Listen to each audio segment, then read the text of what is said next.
Good morning friends, स्वागत है आप सबका आपके अपने यूट्यूब चैनल एजुका पे। आज हम आपके लिए बायोलॉजी की सेकंड वीडियो लेकर आए हैं। ये हमारे सेल की कंटिन्यूएशन होगी। जैसे हमने पिछली वीडियो में आपको सेल के बारे में बताया था, कुछ इंपॉर्टेंट सेल्स के बारे में बताया था, longest largest in human body and animals and plants, ये सब कुछ हमने पिछली वीडियो में बताया था। इस वीडियो में हम सेल के ऑर्गेनल्स के बारे में बात करेंगे। जैसे हमारे बॉडी में ऑर्गन्स होते हैं, हमारी बॉडी में लिवर होता है, हार्ट होता है, इंटेस्टाइन होती है, स्टमक होती है, ये सारे ऑर्गन्स होते हैं जो अलग अलग फंक्शंस करते हैं। ऐसे ही सेल के अंदर ऑर्गेनल्स होते हैं जो उसकी डिफरेंट डिफरेंट फंक्शंस करते हैं। क्योंकि जैसे कि हम जानते ही हैं, हर सेल अपने आप में एक लिविंग होता है, हर सेल अपने आप में एक लिविंग बीइंग होता है। तो इसलिए उसको फंक्शनिंग के लिए अलग अलग ऑर्गन्स चाहिए होते हैं। सेल की जो ऑर्गन्स होते हैं उन्हें ऑर्गेनल्स कहते हैं, और हमारे बॉडी में जो ऑर्गन्स होते हैं उन्हें ऑर्गन्स कहते हैं।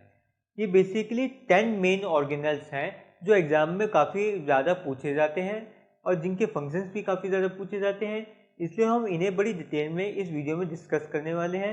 इसलिए सेल के ऑर्गेनल समझने के लिए इस वीडियो को आखिरी तक देखें।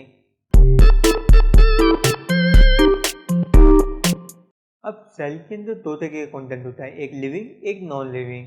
जैसे कि हमारी बॉडी है, इसमें जितने भी ऑर्गन्स हैं, जितनी भी मसल्स हैं, जितने भी टिश्यूज़ हैं, ये सब कुछ लिविंग कंटेंट माना जाएगा। और जितने भी एसिड हो गए, केमिकल्स हो गए, या फिर खाली स्पेस हो गई, ये सब कुछ नॉन लिविंग कंटेंट माना जाएगा हमारी बॉडी में। ऐसे सेल में भी सेम चीज़ होती है। जो लिविंग कंटेंट होता है उसको प्रोटोप्लाज्म कहते हैं। प्रोटोप्लाज्म जितना भी लिविंग कंटेंट होता है सेल के अंदर, और जितना भी डेड कंटेंट होता है उसको ड्यूटोप्लाज्म कहते हैं।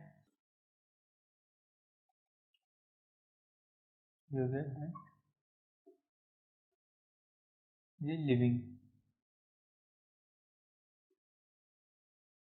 अब प्रोटोप्लाज्म को हम फर्दर टू कैटेगरीज में डिवाइड कर सकते हैं उनकी लोकेशन के हिसाब से। जैसे कि सेल है अगर हमारा, तो इस सेल के अंदर ये पहले तो ये मेम्ब्रेन्स होगी आउटर साइड में, जो कि सब कुछ कंटेन कर रही है। उसके अंदर जितना भी लिक्विड है इसको साइटोप्लाज्म कहेंगे, और जितना भी कंटेंट इस न्यूक्लियस के अंदर है, इस न्यूक्लियस के अंदर भी एक जेली लाइक होगा, उस जेली को हम न्यूक्लियोसाइट कहेंगे, न्यूक्लियोप्लाज्मा कहेंगे।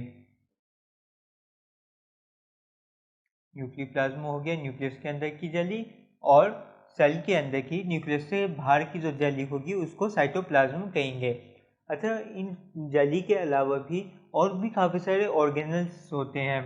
इसमें जो है माइटोकॉन्ड्रिया होता है, लाइसोसोम होते हैं, या फिर जो है रफ रेटिकुलम होते हैं। इन सब के बारे में भी हम डिटेल में पढ़ेंगे। पर शुरुआत करते हैं हम सबसे पहले मेम्ब्रेन से। जो सबसे आउटर की मेम्ब्रेन होती है सेल मेम्ब्रेन, उसके बारे में पढ़ते हैं हम।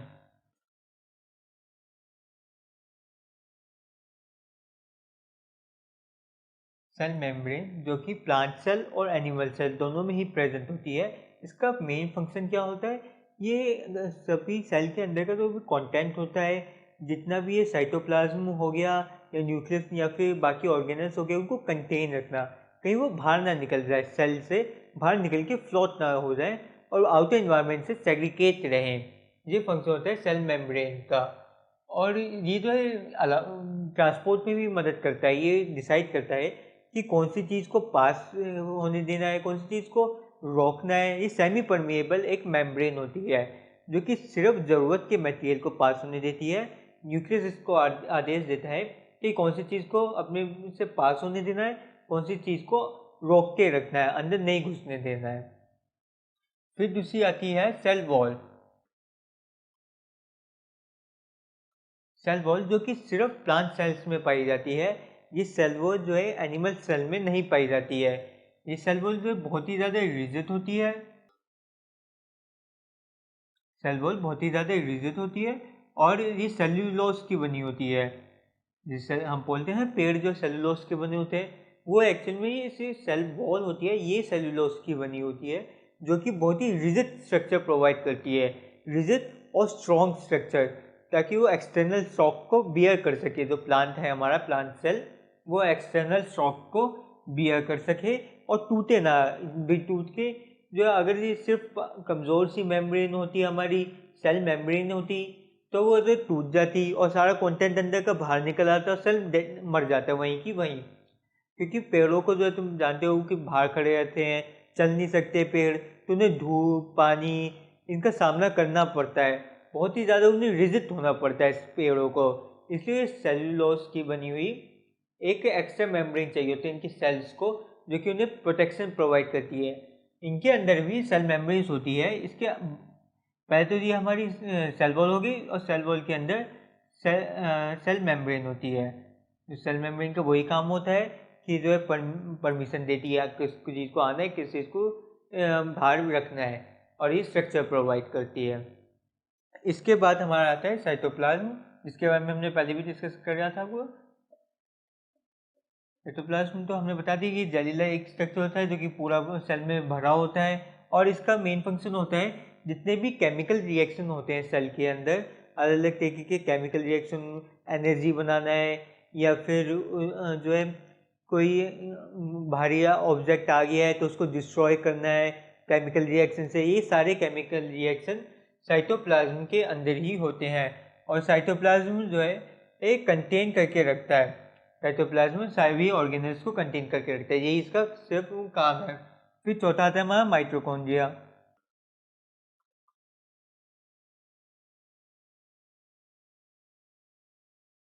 माइटोकॉन्ड्रिया जो कि सेल के अंदर प्रेजेंट होता है, इसको power house of the cell भी कहते हैं, क्योंकि इसका जो फंक्शन होता है वो है फूड को तोड़ के उसमें से एनर्जी प्रोड्यूस करना। जैसे कि ये जो एनर्जी प्रोड्यूस करता है वो जो है साइटोप्लाज्म के अंदर ही करता है, पर करता माइटोकॉन्ड्रिया है हमारा। मतलब जो भी रिएक्शन होगा वो तो जो है जली में फंक्शन होगा सारा रिएक्शन, पर करने वाला कौन है? करने वाला माइटोकॉन्ड्रिया है। और ये जो एनर्जी प्रोड्यूस करता है उसकी बेसिक यूनिट को एटीपी कहते हैं। हमारी बॉडी में जितनी भी एनर्जी प्रोड्यूस होती है उसकी बेसिक यूनिट को एटीपी कहते हैं। जो एटीपी पहले तो ये एनर्जी प्रोड्यूस कर देता है, जितनी चाहिए उतनी प्रोड्यूस कर दी और बाकी सारी एनर्जी ट्रांसपोर्ट कर दी।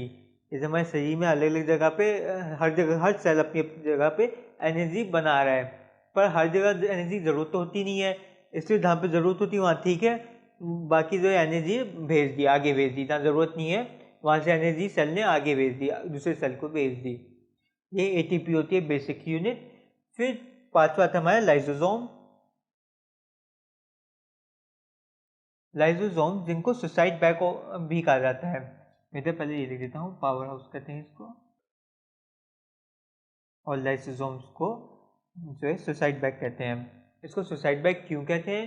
क्योंकि इसमें कुछ ऐसे एंजाइम्स होते हैं जो कि बहुत ही ज़्यादा ताकतवर होते हैं। इनका मकसद क्या होता है मेन, कि अगर कोई फॉरेन बॉडी आ जाए, वैसे तो हमारा साइटोप्लाज्म आने नहीं देगा किसी को भी, किसी भी फॉरेन बॉडी को, अनवांटेड बॉडी को सेल के अंदर, बॉडी के अंदर घुसने नहीं देगा, पर कई बार अक्सर सेल में घुस जाती हैं ऐसी बॉडीज, अनवांटेड मटेरियल घुस जाता है। तो फिर इस लाइसोसोम का काम होता है कि अनवांटेड मटेरियल को एनगल्फ कर ले, उसको अपने अंदर संभाल ले और ख़त्म कर दे, ऐसे एंजाइम्स रिलीज करे कि वो डिज़ोल्व हो जाए। पर अगर वो इस काम में फेल हो जाता है कि उस अनवांटेड बॉडी को डिज़ोल्व करने में, तो वो इतने ज़्यादा एंजाइम्स रिलीज करता है कि पूरी के पूरा सेल ही डिज़ोल्व हो जाता है। तो ये सुसाइड बैग कहते हैं, क्योंकि ये सेल को ही डिज़ोल्व कर देता है। कभी कभार जब ज़रूरत पड़ती है बॉडी की, जैसे हमारी ज़रूरत है, तो कुछ कुछ सेल अपने आप को खुद को ही डिज़ोल्व कर लेते हैं लाइसोसोम के अंदर मौजूद एंजाइम्स की मदद से। और लाइसोसोम्स के बारे में ये भी कहा जाता है कि लाइसोसोम कैंसर भी करते हैं। जो भी हम कैंसर होता है वो कैंसर भी लाइसोसोम्स की गलती के कारण ही होता है। कैंसर बीमारी होती है कि जिसमें से सेल बहुत ज़्यादा ग्रो करने लग जाता है, डेथ अपने आप को मारता नहीं है जल्दी से, और रिप्रोडक्शन करता रहता है, बड़ा होता जाते हैं। जबकि क्योंकि लाइसोसोम का काम क्या होता है, सेल को मारना होता है। अगर ये अपना काम ढंग से नहीं करेगा तो कैंसर हो जाएगा। अगर लाइसोसोम अपना काम ढंग से नहीं करता है, लाइसोसोम फंक्शनिंग में कुछ डिफेक्ट आ जाता है, तो वो सेल को कैंसर सेल में कन्वर्ट हो जाता है। क्योंकि अब वो मरेगा नहीं सही टाइम पे, तो वो मल्टीप्लाई होता जाएगा, फिर गांठ बन जाएगी और कैंसर हो जाएगा। कैंसर में तो नहीं होता है कि सेल मरता नहीं है, ये कारण होता है लाइसोसोम के कारण। फिर 6 आता है हमारा राइबोसोम्स।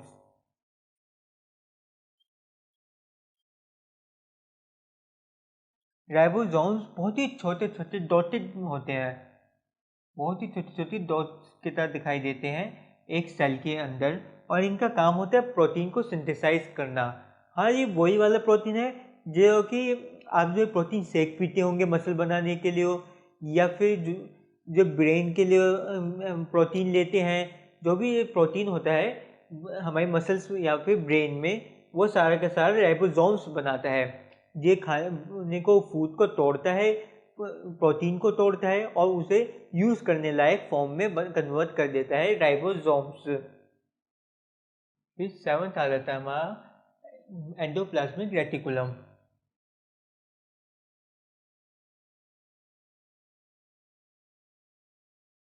एंडोप्लाज्मिक रेटिकुलम जिसको ERV कहते हैं, और ये एक सिलेंड्रिकल शेप की रोड्स होती है, सिलेंड्रिकल शेप की जो है रोड्स होती हैं ऐसी कुछ दिखने वाली, इनको ER कहते हैं। और ये दो तरीके की होती हैं, पहली होती है स्मूथ एंडोप्लाज्मिक रेटिकुलम और दूसरी होती है रफ एंडोप्लाज्मिक रेटिकुलम।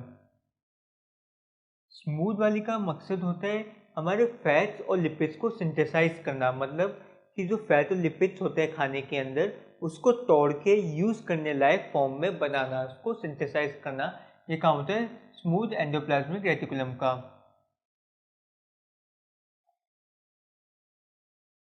और जबकि रफ वाले का मकसद होता है प्रोटीन को तोड़ना, प्रोटीन को तोड़ना रफ वाले का काम होता है। अच्छा, प्रोटीन को हमने बताया था पहले कि राइबोसोम्स भी तोड़ते हैं, राइबोसोम्स भी उसको सिंथेसाइज करते हैं, और फिर अब मैं बोल रहा हूँ कि रफ एंडोप्लाज्मिक रेटिकुलम भी इसको सिंथेसाइज कर रहा है। तो एक ही काम के लिए दो दो ऑर्गेनल्स क्यों चाहिए होते हैं? इसका ये मकसद होता है कि देखो, जैसे पहले होता है कि स्मूथ एंडोप्लाज्मिक रेटिकुलम होता है, उसके ऊपर छोटी छोटी डॉट्स जैसी राइबोसोम्स आ जाती हैं जो कि इसकी सरफेस को रफ बनाती हैं, इससे इसको नाम मिल जाता है रफ एंडोप्लाज्मिक रेटिकुलम। फिर ये दोनों मिलके काम करती है। जो हमारे छोटी छोटी डॉट्स होती हैं राइबोसोम्स, वो अकेले ही काम नहीं कर सकती, अकेले प्रोटीन को नहीं तोड़ सकती, उन्हें एक बेस चाहिए होता है जो कि हमारा रफ एंडोप्लाज्मिक रेटिकुलम प्रोवाइड करता है, और राइबोसोम की प्रेजेंसी के कारण वो रफ हो जाता है उसका सरफेस, इसलिए हम उसको रफ कहते हैं। और दूसरे वाले को जो कि नॉर्मल से फैट और लिपिड्स कर रहा है, उसको हम स्मूथ बोलते हैं क्योंकि उसका सरफेस स्मूथ होता है। हमारे बॉडी में सबसे ज़्यादा डिफिकल्ट प्रोटीन को सिंथेसाइज करना ही होता है, बाकी सब कुछ तो आसानी से सिंथेसाइज हो जाता है, और पर प्रोटीन को तोड़ना, प्रोटीन का जो मॉलिक्यूल होता है वो बहुत ही ज़्यादा स्ट्रॉन्ग होता है, उसको तोड़ के यूज़ करने लायक फॉर्म में लाना सबसे ज़्यादा डिफिकल्ट होता है। इसलिए इसके लिए हमें राइबोसोम और रफ एंडोप्लाज्मिक रेटिकुलम दोनों को एक साथ जोड़ के काम करना पड़ता है। फिर 8वां हमारा आता है गोल्गी, गोल्गी कॉम्प्लेक्स। इसको गोल्गी कॉम्प्लेक्स बोल लो, गोल्गी बॉडी बोल लो, या फिर गोल्गी एपरेटस बोल लो, ये सारे के सारे नाम ही सही हैं। गोल्गी कॉम्प्लेक्स, गोल्गी बॉडी और गोल्गी एपरेटस, ये तीनों नाम सही हैं क्योंकि ये अलग अलग वजह से नाम यूज़ किए जाते हैं पर मकसद एक ही है। और ये जो इसको कॉम्प्लेक्स क्यों कहते हैं? क्योंकि ये काफ़ी ज़्यादा इंटरकनेक्टेड ट्यूब्स का चैनल होता है, ये काफ़ी सारे इंटरकनेक्टेड ट्यूब्स का चैनल होता है इसमें, इसलिए इसको गोल्गी कॉम्प्लेक्स बोलते हैं, इंटरकनेक्टेड ट्यूब्स का चैनल। इसका मकसद क्या होता है? इसका मकसद होता है एक ट्रैफिक को कंट्रोल करना। हमारे सेल के अंदर जितना भी माल आएगा, जितना जाएगा, जितने भी एसेंशियल न्यूट्रिएंट्स हैं या फिर एनर्जी है, कहाँ से जानी है, कब जो है रफ एंडोप्लाज्मिक रेटिकुलम में भेजना है, कब वहाँ से लेके जो है यूज़ करने की नहीं है, उसकी एनर्जी कन्वर्ट करनी है, ये सारा काम जो डिसाइड करना है, ये हमारे गोल्गी का काम होता है। बेसिकली इसका क्या फंक्शन होता है? ये स्टोरेज करता है, ये पैकेजिंग करता है और डिस्पैच कर देता है। जो ज़रूरत है वो स्टोर कर दिया, जो एक्स्ट्रा है उसको पैक करके आगे वाले सेलों के लिए भेज दिया। जैसे कि जब हम भाग रहे होते हैं तो हमारी जीभ चल नहीं रही होती है, हमारी जीभ के सेल्स को कोई भी एनर्जी की ज़रूरत नहीं होती है, पर वो भी एनर्जी बना रहे होते हैं, और वो एनर्जी जो है गोल्गी अपरेटस आगे ट्रांसफ़र कर देता है बॉडी में कि भाई तुम एनर्जी आगे मैंने ट्रांसफ़र कर दी, मसल्स को, पैरों की मसल्स को ज़रूरत है भागने के लिए, इसलिए पैरों की मसल्स को वो ट्रांसफ़र कर देता है हमारा गोल्गी कॉम्प्लेक्स। ये इसका काम होता है। फिर इसके बाद हमारे 9th आते हैं प्लास्टाइड्स। ये प्लास्टिड्स होते हैं, ये सिर्फ प्लांट सेल्स में पाए जाते हैं, ये एनिमल सेल्स में एब्सेंट होते हैं। एनिमल सेल में प्लास्टिड्स की कोई भी ज़रूरत नहीं होती है। अच्छे से गोल्गी इसको ट्रैफिक पुलिस भी बोलते हैं, एग्जाम में कई बार पूछा गया है। ट्रैफिक पुलिस ऑफ सेल कौन सी है, तो वो होगा गोल्गी, क्योंकि ये जो है कंट्रोल कर रहा है ट्रैफिक को, न्यूट्रिएंट्स के जो ट्रैफिक है, कब जो है किस चीज़ को पैकेजिंग करके डिस्पैच करना है, ये काम गोल्गी करते हैं, ट्रैफिक पुलिस भी कहा जाता है गोल्गी को। और जो प्लास्टाइड्स की हम बात कर रहे थे, तो प्लास्टाइड्स है ये सिर्फ प्लांट सेल्स में पाए जाते हैं, एनिमल सेल्स में नहीं पाए जाते हैं। और जितनी भी ये फल फ्रूट्स होते हैं, अलग अलग ब्राइट रंग के जो फूल्स होते हैं, फल्स होते हैं, ये सारा रंग इन्हें प्लास्टाइड्स के जरिए मिलता है। जो प्लास्टाइड्स 3 तरीके के होते हैं। पहला होता है क्लोरोप्लास्टाइड्स, क्लोरोप्लास्ट, क्रोमोप्लास्ट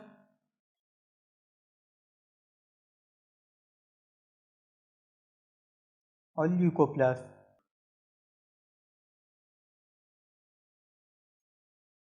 प्लास्टिड्स 3 तरीके के होते हैं। पहला होता है क्रोमोप्लास्ट, क्लोरोप्लास्ट और ल्यूकोप्लास्ट। इन तीनों को, ये तीनों अलग तरीके के रंग प्रोवाइड करते हैं और इनका फंक्शन भी तीनों का डिफरेंट होता है। जो हमारा क्लोरोप्लास्ट होता है ये ग्रीन रंग प्रोवाइड करता है, ये ग्रीन रंग प्रोवाइड करता है। ल्यूकोप्लास्ट हमारा व्हाइट रंग प्रोवाइड करता है और क्रोमोप्लास्ट बाकी जितने भी अदर कलर्स होते हैं ग्रीन और वाइट को छोड़ के, वो सारे रंग प्रोवाइड करता है क्रोमोप्लास्ट। अच्छा, इसका ये मतलब नहीं कि सिर्फ ये रंग ही प्रोवाइड कर रहे हैं, इन रंग का एक सिग्निफिकेंस है। जैसे कि हरा रंग जो है, हरे रंग का मकसद है फोटोसिंथेसाइज को करना, क्योंकि जो क्लोरोप्लास्ट नामक हमारा ऑर्गेनी है, इसमें जो एक केमिकल होता है, एक स्पेशल केमिकल होता है क्लोरोफिल के नाम से, इसके अंदर क्लोरोफिल होता है, इसमें क्लोरोफिल होता है जो कि फोटोसिंथेसिस प्रोसेस में मदद करता है। क्लोरोफिल क्या करता है? क्लोरोफिल जो है CO2 और H2O को सनलाइट की प्रेजेंस में ग्लूकोज में कन्वर्ट कर देता है। इसका एक कॉम्प्लेक्स फॉर्मूला होता है, ये मैंने आपको बड़े ही सिंपल वे में समझा दिया। वैसे इसका बहुत ही ज़्यादा कॉम्प्लेक्स फॉर्मूला होता है, तो हम आगे जाके बाकी वीडियो में डिस्कस करेंगे, पर वैसे इसका मोटा मोटा फंक्शन यही होता है कि CO2 लेता है और पानी लेता है, उसको सनलाइट की प्रेजेंस में जो हमारा क्लोरोफिल जो ग्लूकोज में कन्वर्ट कर देता है, ग्लूकोज यानी एनर्जी में कन्वर्ट कर देता है। इसलिए क्लोरोप्लास्ट को सबसे ज़्यादा इम्पोर्टेंट माना जाता है और ये क्लोरोप्लास्ट सिर्फ प्लांट्स में और एल्गी में पाए जाते हैं। हमने पहले ही आपको डिस्कस किया था कि यह एल्गी के सेल्स होते हैं वो भी प्लांट सेल ही होती हैं। एल्गी के जो सेल्स होते हैं वो भी प्लांट सेल्स होते हैं और ये तीनों के तीनों प्लास्टाइड्स ही सिर्फ किस प्लांट सेल्स में पाए जाते हैं। 10वां हमारा होता है न्यूक्लियस।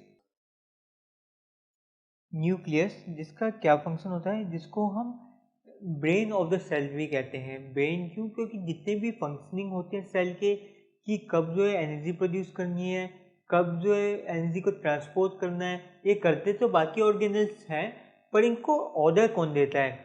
ये ऑर्डर देता है न्यूक्लियस। न्यूक्लियस का काम होता है कि बताना सेल को, जो सेल की सोल कह सकते हैं न्यूक्लियस को, कि ये सोल है, ये ब्रेन है, यही डिसाइड करेगा कब कौन सा ऑर्गेनल को कौन सा काम करना है। और इसमें ये बहुत ही ज़्यादा कॉम्प्लेक्स होता है न्यूक्लियस। ये हमारी जितनी भी टेक्नोलॉजी है दुनिया में, उससे ज़्यादा कॉम्प्लेक्स न्यूक्लियस के अंदर की टेक्नोलॉजी होती है। क्यों? क्योंकि न्यूक्लियस के अंदर होते हैं क्रोमोसोम्स,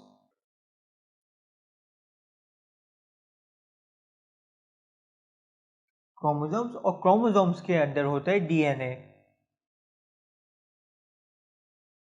मैं कहता हूँ आपको ये नीचे का दिखाई दे रहा होगा। क्रोमोसोम्स, और क्रोमोसोम्स के अंदर होता है डीएनए, जो कि डीएनए में इतनी ज़्यादा इंफॉर्मेशन होती है कि पूरे बॉडी से जुड़ी, छोटे से छोटे पार्ट से जुड़ी, कि यहाँ पे हमारे हाथों की रेखाएं, लाइनिंग, हमारे 5 उंगलियाँ, 2 पैर, हमारी हाइट, हमारा यहाँ तक कि नेचर, हमारा नेचर कैसा होगा, व्यवहार कैसा होगा हमारा, हमारे बोलने का जो है, हमारी आवाज़ कैसी होगी, ये सब कुछ इतनी ज़्यादा डिटेल में इंफॉर्मेशन स्टोर होती है डीएनए में।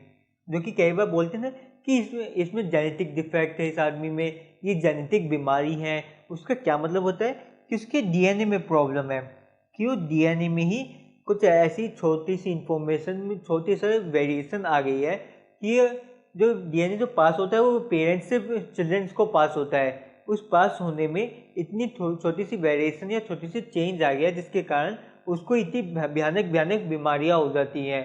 कई बार जो है ये बोल नहीं पाते, या फिर चल नहीं पाते, या फिर बहुत ही अजीब अजीब सी बीमारियां होती हैं। वो सब कुछ जेनेटिक बीमारियां जितनी भी होती है वो डीएनए में गड़बड़ी के कारण होती हैं, जो पेरेंट्स से जो चिल्ड्रन में पास होती रहती है। क्योंकि एक बार डीएनए में गड़बड़ हो गई तो आगे जाके, अगर डीएनए में एक बार गड़बड़ हो गई तो उसको ठीक भी नहीं कर सकते, और आगे जाके पेरेंट्स से चिल्ड्रन में वो पास होनी ही होनी है। छोटी से छोटी कमी या बड़ी से बड़ी कमी, वो जेनेटिक डिफेक्ट है तो वो पेरेंट्स से चिल्ड्रन में पास हो गए। और जो क्रोमोसोम्स होते हैं ये अक्सर पेयर्स में पाए जाते हैं। जैसे ह्यूमंस हैं, ह्यूमंस में 23 के पेयर्स में पाए जाते हैं क्रोमोसोम्स, और बाकी जानवरों में अलग अलग नंबर्स ऑफ पेयर्स में पाए जाते हैं। और ये क्रोमोसोम्स ही डिसाइड करते हैं हमारा जो लिंग है, हमारा जो सेक्स है, ये क्रोमोसोम्स डिसाइड करते हैं कि मेल चाइल्ड होगा या फीमेल चाइल्ड होगा। ये क्रोमोसोम्स ही डिसाइड करते हैं। फिर ये तो हो गया हमारे 10 ऑर्गेनेल्स। इसके बाद एक वैक्यूल्स भी आते हैं, 11th में वैक्यूल्स भी आते हैं। वैक्यूल्स जो होते हैं ये लिविंग पार्ट नहीं है, ये वैक्यूल्स लिविंग नहीं होते, डेथ होते हैं। ये ऑर्गेनल नहीं है, पर ये भी एक इम्पोर्टेंट पार्ट होते हैं सेल का, जो कि बहुत ही बड़ा एरिया कंप्राइज करते हैं वैक्यूल्स। वैक्यूल्स का मकसद मतलब क्या होता है, इसका सिंपल सा मतलब है खाली जगह। सेल के अंदर अब तुमने इतना सब कुछ भर दिया, तुमने जो है पहले तो साइटोप्लाज्म भरा था, फिर साइटोप्लाज्म में तुमने अलग अलग ऑर्गेनल्स भी भर दिए, तो कुछ एयर बबल्स रह जाते हैं वॉलेंट्रीली या फिर इनवॉलेंट्रीली। उन एयर बबल्स को वैक्यूल्स कहते हैं। इन वैक्यूल्स जो सेल इन वैक्यूल्स का यूज़ करता है वो इसमें स्टोरेज करने के लिए करता है। जितने भी एसेंशियल न्यूट्रिएंट्स हैं या फिर वाटर है, मेजरली वाटर इसमें स्टोर होता है। वैक्यूल्स के अंदर स्टोर होता है हमारा वाटर। जैसे कि बोला जाता है कि ह्यूमन बॉडी जो है 60% ह्यूमन बॉडी 60% वाटर की बनी हुई है। ये कोट तो आपने जगह जगह फेसबुक पे या फिर सोशल मीडिया पे सुना होगा। पर ये कहाँ होता है ये वाटर? क्या हमारे पेट में जमा होता है ये वाटर? क्या हमारे दिमाग में जमा होता है ये वाटर? नहीं, ये वाटर होता है सेल्स के अंदर। सेल्स के अंदर वैक्यूल्स के अंदर ये वाटर जमा होता है। या फिर खून भी हमारा लिक्विड है उसको भी बोल देते हैं। पर मेजरली जो वाटर स्टोरेज होते हैं हमारी बॉडी में, जो बॉडी हमारी वाटर की बनी है, वो वैक्यूल्स के कारण वैक्यूल्स में वाटर होता है। और जो वैक्यूल्स हैं वो ह्यूमन सेल्स में, एनिमल सेल्स में छोटे होते हैं साइज में, जबकि प्लांट सेल्स में वो बहुत ही ज़्यादा बड़े होते हैं, एक्स्ट्रा ऑर्डिनरी बड़े होते हैं। कई बार वो 80-90% ऑफ स्पेस कवर कर लेते हैं प्लांट सेल्स की, क्योंकि प्लांट्स को वाटर स्टोरेज की ज़्यादा ज़रूरत होती है। अब एनिमल्स का क्या है, उन्हें प्यास लगी तो पानी की तलाश में ढूंढते ढूंढते भाग गए, जो जगह जगह पानी की तलाश करने लग गए। पर एनिमल जो प्लांट्स होते हैं वो तो एक ही जगह खड़े रहेंगे, वो तो चल नहीं सकते, इसलिए उन्हें अपनी बॉडी में वाटर को स्टोर करके रखना पड़ता है। इसीलिए वैक्यूल्स जो हैं प्लांट्स में बड़े होते हैं और उनमें वाटर भी ज़्यादा स्टोरेज होती है। अब हम एक बार प्लांट सेल और एनिमल सेल्स में डिफरेंस भी समझ लेते हैं। ये एग्जाम के हिसाब से बहुत ही ज़्यादा इंपॉर्टेंट है। वैसे तो हम साथ के साथ आपको डिफरेंस बता ही रहे थे, पर हम एक बार फिर भी टेबल फॉर्म में डिफ्रेंशिएट कर लेते हैं। तो प्लांट सेल और एनिमल सेल्स में जो सबसे पहला डिफरेंस आता है वो सेल वॉल का आता है। सेल वॉल, क्योंकि हमने बताया था कि प्लांट में प्रेजेंट होती है, ये सेलुलोज की बनी होती है। जो प्लांट में ये आपको याद करने में आसानी होगी, सेलुलोज की बनी होती है। हम जानते हैं कि सेलुलोज सिर्फ प्लांट में होता है और एनिमल में ये एब्सेंट होती है। फिर आता है क्लोरोफिल। क्लोरोफिल कह लो पर या फिर क्लोरोफिल जिसमें कंटेन होता है क्लोरोप्लास्ट। क्लोरोप्लास्ट के अंदर होता है एक केमिकल जिसका नाम होता है क्लोरोफिल। जो क्लोरोप्लास्ट है ये एक ऑर्गेनल है और उसके अंदर एक केमिकल है क्लोरोफिल, जो कि एनिमल्स में प्रेजेंट नहीं होता है, नॉट प्रेजेंट। और इसमें प्रेजेंट होता है, यस प्रेजेंट। अच्छा, ये कई बार एग्जाम में पूछा जाता है। एक बार एग्जाम में क्वेश्चन आ चुका है कि क्या चीज़ है जो डिफ्रेंशिएट करती है प्लांट सेल को एनिमल सेल से। तो उसमें 4 ऑप्शन दिए थे, जिनमें से 2 थे सेल वॉल और क्लोरोप्लास्ट। तो आप कहेंगे ये तो दोनों ही आंसर सही है, इसमें तो हमें बेनिफिट ऑफ डाउट मिलना चाहिए और हम दोनों में से जो भी टिक करके आ जाए हमारा सही हो जाना चाहिए, है ना। आप यही सोचोगे, पर गलत। इसका आंसर सिर्फ क्लोरोप्लास्ट ही होगा, सेल वॉल इसका आंसर नहीं होगा। क्योंकि जो हमारे बैक्टीरिया हैं, हमने पढ़ा था बैक्टीरिया जो कि प्रोकैरियोटिक सेल्स हैं, उनके पास भी सेल वॉल होती है। जितने भी प्रोकैरियोटिक सेल्स होते हैं उनमें सेल वॉल प्रेजेंट होती है, जबकि यूकैरियोटिक में सिर्फ प्लांट सेल्स में होती है। तो अगर किसी सेल में सेल वॉल है तो हम ये नहीं कह सकते कि वो प्लांट ही है। हो सकता है कि वो जो बैक्टीरिया हो या फिर कोई और प्रोकैरियोटिक सेल हो, इसलिए सेल वॉल डिफ्रेंशिएशन का बेसिस नहीं हो सकता है एनिमल सेल में और प्लांट सेल में। जबकि क्लोरोप्लास्ट जो होता है, क्लोरोप्लास्ट या फिर क्लोरोफिल, वो सिर्फ प्लांट में प्रेजेंट होता है। प्लांट और एल्गी में भी प्लांट सेल होता है, इसलिए प्लांट सेल में ही प्रेजेंट होता है क्लोरोप्लास्ट। या ना तो वो हमारे प्रोकैरियोटिक सेल्स में होता है, ना ही एनिमल सेल्स में पाया जाता है। फिर तीसरा डिफरेंस जो होता है वो वैक्यूल्स का होता है। वैक्यूलस की जो एनिमल सेल में होते हैं वो बहुत ही छोटे छोटे से वैक्यूलस होते हैं कि ज़्यादा पानी तो स्टोर करना नहीं, जब भी प्यास लगेगी हम पानी ढूंढ लेंगे, पानी के पास चल के प्यासा कुएं के पास चल के चले जाएगा और पानी पी लेगा। जबकि प्लांट, ये वैसे तो उसकी जड़ें अंदर तक होती हैं, पर वो फिर भी उसे जीवन भर वो उसी जगह एक ही जगह खड़े रहना है, पानी आए ना आए, बारिश हो ना हो, उसको चाहिए भी ज़रूरत बहुत ज़्यादा पानी की अपने फूड बनाने के लिए। जो फोटोसिंथेसिस का प्रोसेस में भी पानी का यूज़ होता है, इसलिए इसमें जो वैक्यूल्स होते हैं लार्ज होते हैं और करीब करीब 90% एरिया कवर करते हैं सेल बॉडी का। सेल की जो बॉडी होती है उसका 90% एरिया कवर कर जाते हैं हमारे वैक्यूल्स। फिर अब साइज़ की बात करेंगे तो जो एनिमल सेल होता है वो राउंड शेप का होता है, थोड़ा बहुत राउंड शेप का होता है एनिमल सेल। जबकि हमारा प्लांट सेल जो होता है वो रेक्टेंगल शेप का होता है। ये रेक्टेंगल शेप का होता है प्लांट सेल, और एनिमल सेल जो राउंड जो फिगर होती है बहुत ही आसानी से बन जाती है। जितने भी सेल होते हैं सबकी राउंड तो आसानी से बन जाता है। हमारा एमीबा भी थोड़ा बहुत राउंड से ही दिखाई देता है। पर जो रेक्टेंगल फिगर है वो डिनोट कर रही है प्रेजेंस ऑफ सेल वॉल को। किसी रेक्टेंगल फिगर लाने के लिए तुम्हें स्ट्रेट लाइंस चाहिए, straight lines and conical shapes चाहिए। कौन चाहिए? स्ट्रेट लाइन चाहिए। ये बस रिजिडिटी से आती है, और रिजिडिटी किससे आती है? सेल वॉल से। इसलिए ये रेक्टेंगल शेप के होते हैं प्लांट सेल, जबकि एनिमल सेल राउंड शेप के होते हैं। और एक और डिफरेंस जो एग्जाम में पूछा जाता है वो है सिलिया का। सिलिया क्या होती हैं? जो भी सेल होता है हमारा, उसमें छोटे छोटे धागे होते हैं, धागे कह लो, उसके छोटे छोटे हाथ कह लो, ये प्रेजेंट होते हैं। वैसे तो अक्सर छोटे होते हैं, पर कई बार बड़े होने के लिए इतने भी बड़े हो जाते हैं कि सेल बॉडी से भी बड़े हो जाए। सेल की जो बॉडी है उससे भी बड़े हो जाते हैं ये सिलियाज। इनका काम क्या होता है? इनका काम बेसिकली मूवमेंट करना होता है, या फिर जो है आने वाले फूड को कैप्चर करना होता है। ये सब काम होते हैं। ये एनिमल सेल्स में प्रेजेंट होते हैं और प्लांट सेल्स में बहुत ही रेयर कंडीशन में प्रेजेंट होते हैं। रेयर कंडीशन में ही होते हैं वैसे तो, पर कुछ केसेस में पाए गए हैं प्लांट सेल में सिलिया। यहीं पे हमारा प्लांट सेल और एनिमल सेल का डिफरेंस पूरा हो जाता है। और ये सेल से जुड़े जितने भी ऑर्गेनल्स हैं हमने बहुत ही डिटेल में पढ़ लिए। इससे ज़्यादा आपको डिटेल में जानने की बिल्कुल भी ज़रूरत नहीं है। मैं गारंटी से कह सकता हूँ एग्जाम में जितने भी क्वेश्चन आएंगे वो इस टॉपिक से जुड़े जितने भी क्वेश्चन आएंगे वो हमारे पढ़ाए हुए से ही आएंगे। अगर आप इस वीडियो को बार बार देखें, अगर आपको एक बार में याद ना हो, वैसे तो एक बार में याद हो जाना चाहिए, पर फिर भी बाद में रिवीजन के लिए दोबारा इस वीडियो को देख लीजिए, क्योंकि एग्ज़ाम में जो भी क्वेश्चन आएंगे सब इसी में से ही आने वाले हैं। अब मैं उम्मीद करता हूँ आपको हमारी ये वीडियो पसंद आई होगी। हम अगली बार एक और सेल की वीडियो लाएंगे जिसमें हम रिप्रोडक्शन के बारे में बताएंगे, माइटोसिस और मिटोसिस जो प्रोसेस होता है उसके बारे में आपको समझाएंगे, और जो क्रोमोसोम्स क्या होते हैं, डीएनए, आरएनए, इसके बारे में अगली वीडियो में समझाएंगे।